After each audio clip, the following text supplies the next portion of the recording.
Maintenant avec le coach Yoman au pas de course parce que vraiment on va en point de mire recevoir tout à l'heure pour la thématique notre spécialiste pour la protection de l'enfance. Le coach Yoman est là et on va aller avec lui juste après ceci. Il n'y a pas de jingle, Alix, on y va. Eh oui, le coach est là avec nous. On parle aujourd'hui de la reconversion professionnelle. Comment réussir sa reconversion professionnelle? Bonjour à vous. Bienvenue, comment vas-tu? Ça va, ça très va. heureux de te retrouver. Pareillement. Pareil pour toi, hein, Marco. C'est un bonheur. La cravate va très bien avec la reconversion professionnelle. Eh oui, parlons donc de reconversion professionnelle. C'est tout un mécanisme, tout un programme. Comment ça se décline? Exactement. Quand on parle de reconversion professionnelle, il faut savoir qu'en termes de définition, on parle d'un individu dans le milieu professionnel qui arrive à un stade de son évolution, de sa carrière et décide de changer soit de métier, soit de profession, soit d'environnement professionnel carrément. Et cette reconversion professionnelle est une réalité dans la saison dans laquelle nous sommes parce que justement, on se souvient, il n'y a pas très longtemps, dans une émission qui est passée, nous avons parlé des différentes générations. Des générations, on va dire aujourd'hui, entre pratiquement 30 et 40-45 ans. Les 30-45 ans, cette tranche d'âge-là se reconvertit professionnellement beaucoup plus que ceux qui sont dans la cinquantaine, qui sont beaucoup plus stables, beaucoup plus sédentaires dans leur vie professionnelle. Alors, moi, je veux revenir sur les mots-clés. Réussir, reconversion professionnelle. C'est quoi la réussite? C'est quoi la reconversion? Et puis, c'est quoi le volet professionnel? Eh bien, réussir ici veut dire tout simplement qu'il faut prendre un certain nombre de dispositions parce qu'on peut échouer dans sa reconversion professionnelle. Et il faut comprendre qu'on ne se reconvertit pas professionnellement sur un coup de tête. On ne décide pas un matin parce qu'on est fatigué, on est épuisé émotionnellement, parce qu'il y a une dépersonnalisation, parce qu'il y a une diminution du sentiment d'accomplissement. Donc, on décide de partir de son environnement professionnel. Non, il y a un certain nombre d'éléments qu'il faut prendre en compte. Il y a un certain nombre de symptômes aussi qu'il faut pouvoir maîtriser. Il faut pouvoir se rendre compte qu'on présente ces symptômes. Il y en a 10 en tout, mais ce matin, nous allons parler de 3 d'entre eux qui reviennent de façon récurrente et qui doivent être pris aussi en compte par le système des ressources humaines des entreprises, parce que c'est justement cela qui va constituer en gros le problème qui explique pourquoi des individus qui sont dans un environnement professionnel dans lequel on pense qu'ils ont tout, se retrouvent un matin à claquer la porte et à partir. Donc, on parle des éléments incitateurs de reconversion. Avec la slide qu'on a, c'est le burn-out qui prédomine. Voilà, donc le fameux burn-out. Oui, le fameux burn-out. Et comme on le voit sur notre slide, hein, c'est un épuisement physique, c'est un épuisement émotionnel, il est mental, mais il est dû à quoi? Il est dû à une surcharge de travail. C'est-à-dire que dans le burn-out, on me demande de faire plus que ce que je devrais.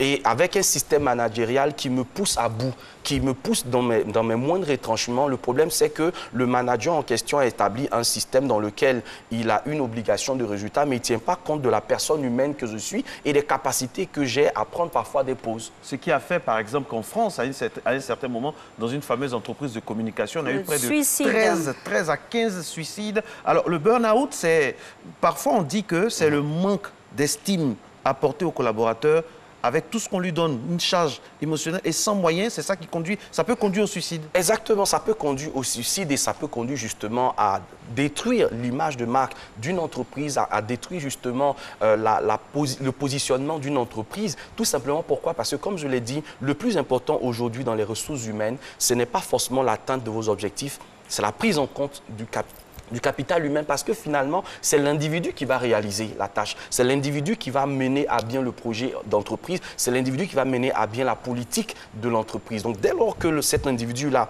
ne se sent plus pris en compte, eh bien, à ce moment-là, il y a nécessité d'échanger avec lui. Il y a nécessité de l'écouter. Vous savez, simplement, parfois, une écoute active du manager peut dénouer une crise, tout comme, par exemple, celle que le burn-out peut présenter.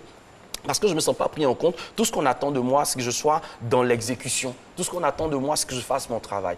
Mais il n'y a pas que mon travail. Il y a aussi l'environnement dans lequel je me retrouve. Il y a aussi les réalités face auxquelles je me retrouve. Et puis parfois, ces réalités-là sont dues même aux conditions de travail. Parfois, on peut me demander de réaliser une tâche alors qu'il n'y a pas les conditions qui sont mises en œuvre pour que ce travail-là soit réussi. Vous savez, des personnes ont connu un burn-out tout simplement parce que des fois, elles ont été amenées à aller en mission à leurs propres frais. Mais si elles ne font pas la mission, on leur dira, tu n'as pas fait ton travail. Donc, fais d'abord et ensuite tu te plains. Ça ne fonctionne pas comme ça tout le temps. Donc, le burn-out, ce n'est pas qu'une expression anglo-saxonne ou une expression qui marche seulement à l'extérieur. Ici, en Côte d'Ivoire, en tant que coach, nous recevons en cabinet des personnes qui sont dans le milieu professionnel, qui ne savent pas, qui ne mettent pas un nom tout de suite sur le burn-out. Mais en fait, à l'échange, à la discussion, on réalise que la personne a une diminution du sentiment d'accomplissement. J'ai le sentiment que je ne m'en sortirai jamais, en fait, de cette spirale ou de ce cercle vicieux dans lequel je suis. Mais il n'y a pas que le burn-out. Hein. Il y a aussi d'autres expressions qui se sont développées. On parle, par exemple, de bore-out. OK. Le bore-out par rapport au burn-out, c'est ce sentiment d'ennui. Je suis dans mon univers professionnel, mais je m'ennuie. En fait, à la différence du burn-out où j'ai une surcharge, là, je m'ennuie parce que je fais une sous-charge. Une sous-charge. En fait, je suis à un niveau trop élevé par rapport à ce qu'on me demande de faire. C'est-à-dire, ce sont des charges finalement rebarbatives que je me mets à exécuter. C'est un rôle d'exécution, mais je peux faire plus que ça. C'est pas de la prétention? C'est pas de la prétention, c'est votre formation. On a parlé du talent. On a parlé aussi de cette capacité que l'on a à un moment donné de savoir, ses aptitudes, ses compétences et son savoir-faire. Donc, quand, par exemple, une personne, en général, qui a une capacité, par exemple, de créativité, se retrouve à accomplir des tâches répétitives, au bout d'un moment, en général, hein, ça va toucher les personnes qui ont un travail assez technique, dans lequel ils sont amenés parfois à faire de l'innovation. Cette innovation ne passe pas quand on a un manager qui est assez carré. Il faut que les choses se fassent dans un certain ordre pour qu'on puisse arriver à un certain résultat. Alors que parfois, il y a deux thèmes qui se côtoient. Il y a l'efficacité et à l'efficience. Vous voyez, vous pouvez être efficace, c'est bien, mais l'efficience, vous utilisez moins de ressources pour atteindre plus rapidement vos objectifs. Coach, cas pratique, on a parlé du burn-out où l'individu ou l'employé se retrouve avec une surcharge de travail, ou le burn-out où il est vraiment en sous-charge de travail. Exactement. On sait que les entreprises sont structurées. Un agent pour un poste ou un agent pour un tel autre poste. C'est un déséquilibre apparent entre burn-out et burn-out dans l'entreprise. Comment on fait, on ramène l'équilibre? Bon, on assigne les tâches de l'un à l'autre. L'équilibre ne reviendra pas toujours par rapport à une prise de conscience du système managérial ou des managers de l'entreprise, parce qu'en fait, c'est l'individu qui se rend compte au bout d'un moment que son travail ne correspond plus à ses attentes. Donc, sa démarche, c'est laquelle? Sa démarche, justement, ça va être de chercher à se reconvertir, de chercher à voir ailleurs ce qu'il est capable d'apporter. Par exemple, il va réaliser que... professionnelle. Exactement, il va réaliser que dans une entreprise B, ses compétences actuelles pourraient être plus demandées. Il pourrait là-bas apporter beaucoup plus de choses que là où il se trouve. Le marché du travail est saturé.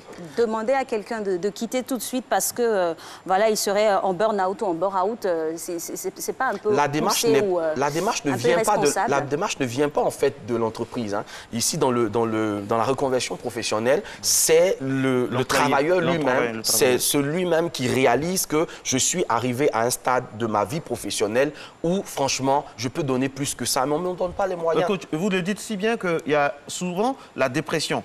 Quand on parle de burn-out, bore-out, la dépression n'est pas loin.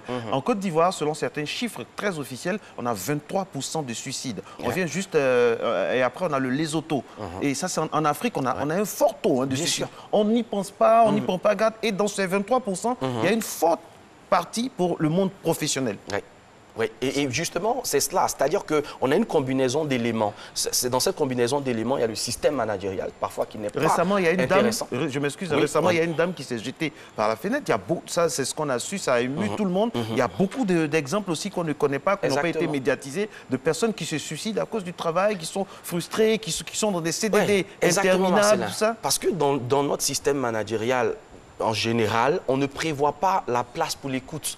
Ça fait partie des éléments intrinsèques qui permettent à un individu de se refaire psychologiquement, de se refaire moralement, mais de se refaire aussi intellectuellement. Vous savez, des fois, vous venez, vous connaissez votre travail, vous avez cette compétence parce que vous l'avez acquise, parce que vous l'avez appris, mais vous vous retrouvez dans une certaine situation, dans un certain contexte qui peut être familial, qui peut être social, qui peut être même économique et qui fait que vous n'êtes plus vraiment la personne que vous êtes censé être. À ce moment-là, ce n'est plus le professionnel, c'est l'individu qui a peut-être parfois besoin d'être écouté. d'être écouté, mais une écoute vraiment active. Et il faut justement, et c'est notre combat, nous en tant que coach éthique, c'est que dans chaque entreprise, il y ait cette possibilité. On a des médecins d'entreprise, n'est-ce pas? On a des médecins qui vont veiller sur la santé, mais il n'y a pas que la santé physique. Il y a aussi la santé émotionnelle d'un individu, surtout, qui est vraiment déterminante, car en général, c'est quand vous êtes émotionnellement malade que physiquement, en fait, vous le ressentez. Donc très souvent, votre situation professionnelle commence à prendre un coup. Et comme je l'ai dit, le manager, lui, tant qu'il ne te voit pas alité, tant qu'il ne voit pas la perfusion, tant qu'il ne voit pas cette fatigue physique, et c'est illustré par cette image-là, il n'y a pas de punition plus terrible que le travail inutile et sans espoir. Vous voyez, au départ, il était bien assis, il était ancré sur son poste de travail. Au bout d'un certain moment, il glisse progressivement. Mais cette posture-là est révélatrice aussi d'un état d'esprit. Quand j'arrive à ce stade-là, qu'est-ce que je fais? Au début, je suis bien dégourdi. Au début, je veux battre tous les records, tous les défis. Et après, au fur et à mesure, la démotivation s'installe. Et si je n'ai pas la possibilité d'en parler avec le RH, si je n'ai pas la possibilité d'en parler avec mon top manager, si je n'ai pas la possibilité d'en parler avec mon responsable direct et qui me prend en compte justement la réalité dans laquelle je suis et qui me conseille et qui m'oriente et qui me permet de comprendre la dynamique dans laquelle je suis, eh bien, je suis en train de m'épuiser sentimentalement, moralement, intellectuellement, et je m'appauvris chaque jour. Au bout d'un certain moment, je ne réponds plus. Et là, on tombe dans ce qu'on va appeler le brown-out, c'est-à-dire qu'on tombe dans la troisième étape importante. Donc, on a parlé de burn-out, on a parlé du bore-out, et là, on va parler maintenant du brown-out, qui est vraiment, comme l'indique l'expression, c'est vraiment le brouillard, quoi. On ne voit plus rien devant. Je ne vois plus de profil de carrière. Je ne vois pas qu'est-ce que je vais devenir dans cette entreprise, en fait. Je ne me vois pas progresser. Et ça, ce sentiment de ne pas se savoir capable de progresser, d'avoir un profil de carrière, de sentir que, en fait, je vais rester toute ma vie assis dans ce bureau, à tourner en rond dans un 10 mètres carrés, ça va provoquer aussi chez l'individu le sentiment d'être cloîtré. Et ce sentiment d'être cloîtré, de ne pas être capable vraiment de s'épanouir professionnellement, va expliquer pourquoi de plus en plus il y a des déplacements d'un corps de métier, d'une activité ou d'un type de métier à un autre type de métier. Coach, et là, justement... on touche du doigt le modèle de fonctionnement de maintes d'entreprises. Il ne faut pas se leurrer. Ce qui se passe et ce qui est décrit là. Vous préconisez quoi? Par exemple, à l'extérieur, on a des cellules d'écoute, comme vous le dites. On a même des salles de repos. C'est adapté pour des salles de dégrisement, de repos. On a même des salles pour s'occuper des enfants, des employés qui viennent avec leurs enfants, des crèches. Et même pour les conjoints même des employés qui sont à l'extérieur, qui viennent... Ils ne sont pas loin du service, je sais que beaucoup de managers vont m'en vouloir, mais le problème, ce n'est pas forcément l'argent.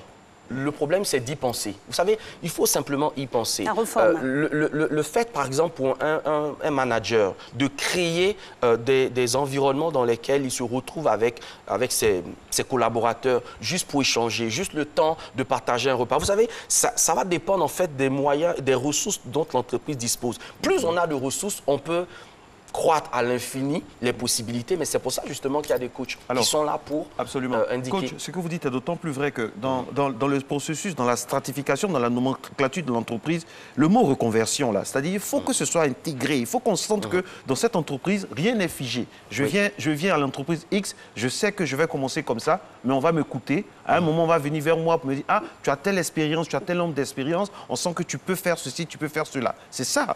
Oui, la démarche aussi peut venir de l'employé.